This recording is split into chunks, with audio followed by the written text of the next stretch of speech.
Hello students, तो आज हम लोग देखने वाले हैं आनुवांशिकता एवं जैव विकास। तो ये आपका बायोलॉजी का चैप्टर है जिसमें हम लोग आनुवांशिकता के बारे में देखने वाले हैं कि आनुवांशिकता होता क्या है और जैव विकास होता क्या है। ठीक है, तो आइए शुरू करते हैं। ये चैप्टर को मैंने कुछ पार्ट्स में डिवाइड कर लिया है ताकि आपको देखने में आसानी हो। आप कभी भी टाइम निकाल के शॉर्ट वीडियोस देख सकते हो और इससे आप बहुत सारी जानकारियाँ ले सकते हो। तो पहले हम लोग स्टार्ट करते हैं अनुवांशिकी होता क्या है। तो अनुवांशिकी एक अध्ययन है। ठीक है, अनुवांशिकी एक अध्ययन है जिसमें क्या होता है कि ये दो पार्ट में डिवाइडेड है।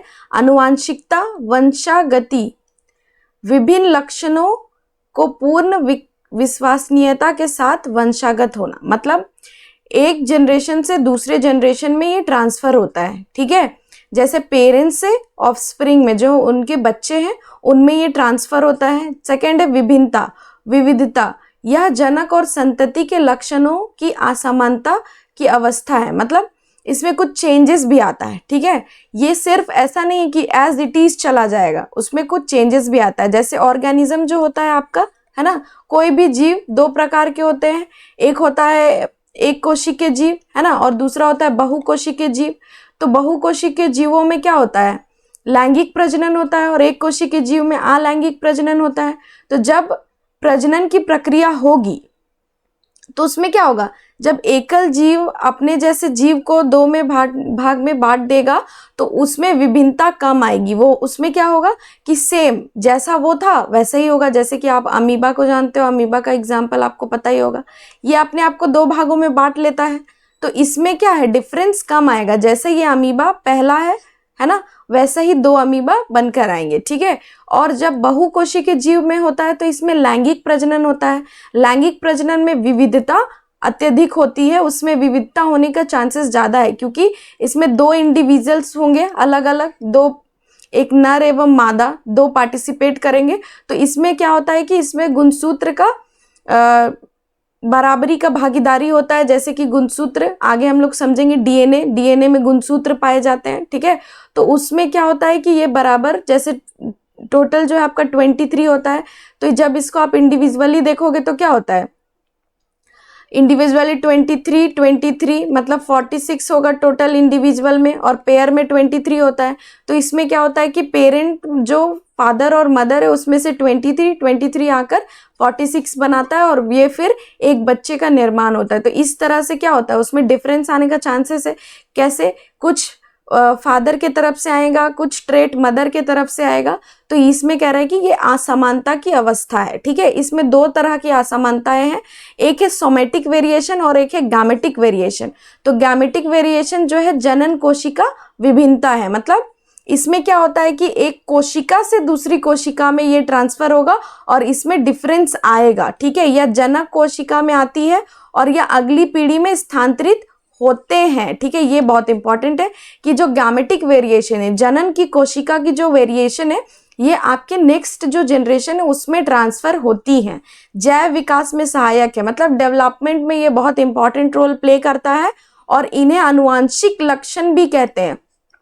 तो ये बहुत इंपॉर्टेंट है बच्चों आपको जानना कि इन्हें आनुवांशिक लक्षण कहते हैं, कि आपके अंदर जो भी लक्षण है वो अपने माता पिता से आया है। ठीक है, जो भी आप में, जैसे आपके हेयर का कलर, स्किन का कलर, आईज का कलर, है ना, तो बहुत सारे ट्रेट है जो आपके माता पिता से आपको मिला है। जैसे उदाहरण में मानव के बाल का रंग, मानव की शरीर की लंबाई, ये सारा। ठीक है, अब ये सोमेटिक वेरिएशन क्या होता है, तो शारीरिक कोशिका विभिन्नता, ये जनन कोशिका विभिन्नता था, ये शारीरिक कोशिका विभिन्नता। ठीक है, तो ये क्या कह रहा है कि जैसे कि आप फॉर एग्जांपल आजकल बहुत ज़्यादा ट्रेंडिंग है ये जिम वाला, है ना, कि लोग जिम करते हैं। ठीक है, तो एक लड़का है जो जिम करके अपने एकदम अच्छे खासे बॉडी बना लिया है, पूरा मसल्स उसके बॉडी में है ना, और एकदम फिट एंड फाइन है।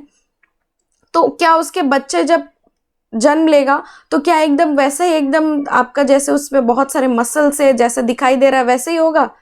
ऐसा नहीं ना हो सकता है, इसमें डिफरेंस आ जाएगा। ठीक है, वहाँ वैसा नहीं कि ये क्योंकि उसने क्या किया है, अपने में उसने अर्जित किया है, उसने उपार्जित लक्षण है, ये उपार्जित किया है, मतलब अपने अंदर उसने ये सारी चीज़ों को विकसित किया है। जैसे कि यहाँ पे एग्जाम्पल दिया है, कानों में छेद करना, कुत्तों के पूंछ काटना। जैसे कि मान लीजिए एक कुत्ता या चूहा है फॉर एग्जाम्पल, कि आप उसका पूंछ काट देते हो, और फिर जब अगले पीढ़ी में जब उसके बच्चे होते हैं तो उसके बच्चे कैसे होंगे, बिना पूंछ के होंगे कि पूंछ के होंगे। तो जो मतलब इस वाले में क्या हो रहा है कि एक कुत्ता है तो उसके हम लोग पूंछ काट दिए, तो उससे उसके आने वाले उसमें कोई चेंजेस नहीं आएगा। लेकिन यहाँ पर क्या कह रहा है, यह शारीरिक कोशिकाओं में आती है, मतलब इसमें चेंजेस कोशिका में शारीरिक आएगा, शारीरिक है ना, और ये जनन पर डिपेंड करता है। ये अगली पीढ़ी में स्थानांतरण नहीं होगा, और ये जैव विकास में सहायक नहीं है, ये जैव विकास का लक्षण नहीं है।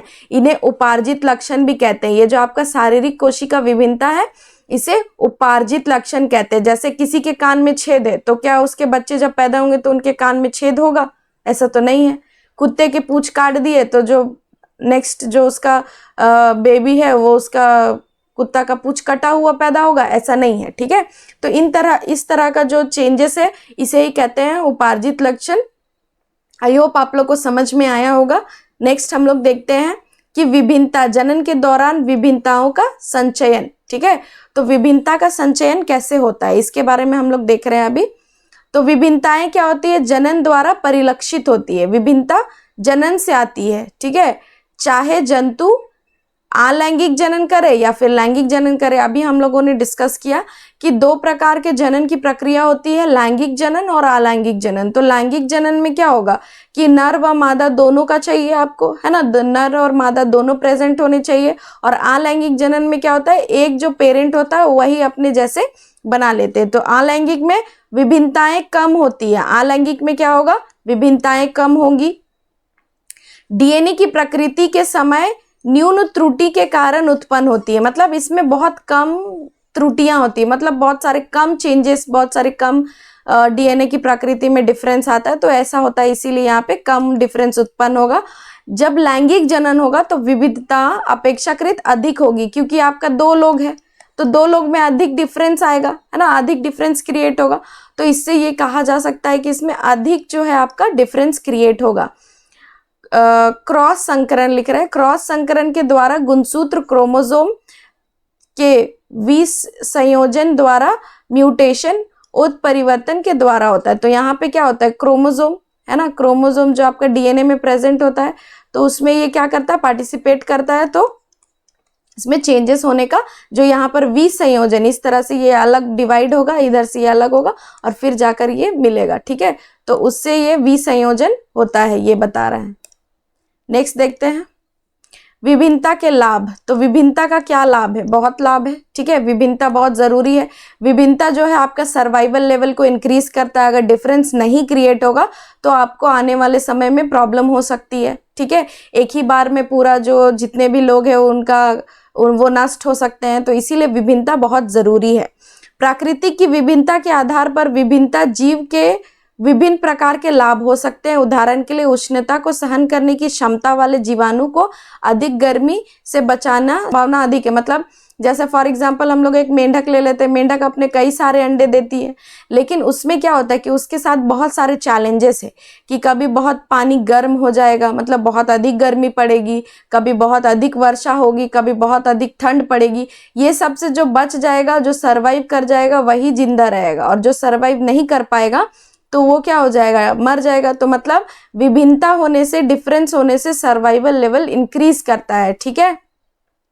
पर्यावरण कारकों द्वारा उत्तम परिवर्तन का चयन जैव विकास प्रक्रम का आधार बनता है। मतलब जो पर्यावरण के कारक है, यही ठंडा, गर्मी, बरसात और भी अन्य कारक है, तो उसमें ये उत्तम जैव विकास प्रक्रम का आधार बनेगा। अगर आपका कोई भी जो भी है एनिमल या फिर कुछ भी ऑर्गेनिज्म, तो अगर वो अपने आप को पर्यावरण के अनुकूल नहीं बनाएगा तो उसका जो क्या कहते हैं, जो बहुत लॉन्ग लास्टिंग वो नहीं जी पाएगा, है ना, मतलब उसका लाइफ स्पैन बहुत कम होगा। वो थोड़े से कुछ भी प्रॉब्लम आएगा तो फिर उसको बहुत सारी दिक्कतें आने लगेंगी, तो इससे उसका जो एग्जिस्टेंस है वो क्या हो जाएगा, खत्म हो जाएगा, ठीक है। तो स्वतंत्रता जो है, फ्री एयर लॉब्स एवं कर्ण जो जुड़ी हुई है, ये आपके बुक में ये ड्राइंग दिया हुआ है, आप वहां से देख सकते हो कि बुक में आपका जो डायग्राम दिखाया है कि एक बच्चे हैं, उनका कान जो है ऐसे अलग है और कुछ बच्चे हैं जिनका कान ऐसे सटा हुआ है, ठीक है। तो इस तरह से पता चलता है कि दो अलग अलग परिवर्तन वाले जो मानव है, मानव में दो अलग अलग तरीका के कर्णपालिका पाए जाते हैं और उस तरह से ये डिफरेंस को शो करते हैं कि किसी में ऐसा है, किसी में ऐसा है, ठीक है।